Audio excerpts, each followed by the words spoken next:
សួស្តីពុកម៉ែបងប្អូនអរគ្នាថ្ងៃនេះមានដំណឹងមកជូនពុកម៉ែបងប្អូនស្ដាប់ទាំងអស់គ្នាពុកម៉ែបងប្អូនអើយខ្ញុំមិនមែនអ្នកព័ត៌មានតែគាត់ថាដឹងដំណឹងឲ្យជូនពុកម៉ែបងប្អូនស្ដាប់ចឹងណាឥឡូវអាថៃចោលមកទៀតហ្នឹងដោយម៉ែវាចាប់ផ្ដើមបាញ់ទៀតហើយពុកម៉ែបងប្អូនអើយវាចាប់ផ្ដើមបាញ់ទៀតតែបាញ់តមិន2ថ្ងៃពុកម៉ែបងប្អូនថ្ងៃទី7ទី7ហើយទី8ថ្ងៃហ្នឹង2ថ្ងៃពុកម៉ែបងប្អូនវាចាប់ផ្ដើមបាញ់ថ្ងៃទី7ទី8 2025ចឹងខែ11ហ្នឹងពុកម៉ែអូខែ12ខែ12ពុកម៉ែបងប្អូនខែ12ហ្នឹងវាចាប់ដើមបាញ់តមិញហ្នឹង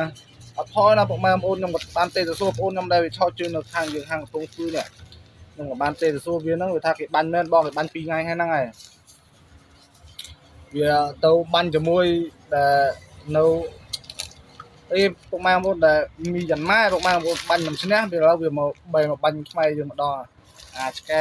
ហើយនឹងវាអត់មាននេះទេពុកម៉ែបងប្អូនហើយចឹងមែនពូជវាថោកហ្នឹងវីដេអូផ្ញើជូនពុកម៉ែបងប្អូនអស់គ្នាបងណាគេធ្វើវីដេអូជាដូចយ៉ាងសិតដូចអីជួយ share ម្នាក់មួយពុកម៉ែបងប្អូនដងសិតដល់អីឲ្យគាត់ធ្វើវីដេអូជាអាចុយម្ដាយអស់ហ្នឹងវាណាណីពុកម៉ែបងប្អូនអូវាដូចជាពេកឲ្យអាហ្នឹងខ្ញុំក៏នៅធ្វើការនៅពេញហ្នឹងក៏ឃើញដែរពុកម៉ែបងប្អូនឃើញតែហ៊ានយើងនៅខាងដែលផ្លូវប្រវត្តិក្រុងខាងដែលវត្តដែលចលងមលូពុកម៉ែបងប្អូនឃើញតែហ៊ានយើងទៅឡង6 7ឡានពុកម៉ែបងប្អូនហើយ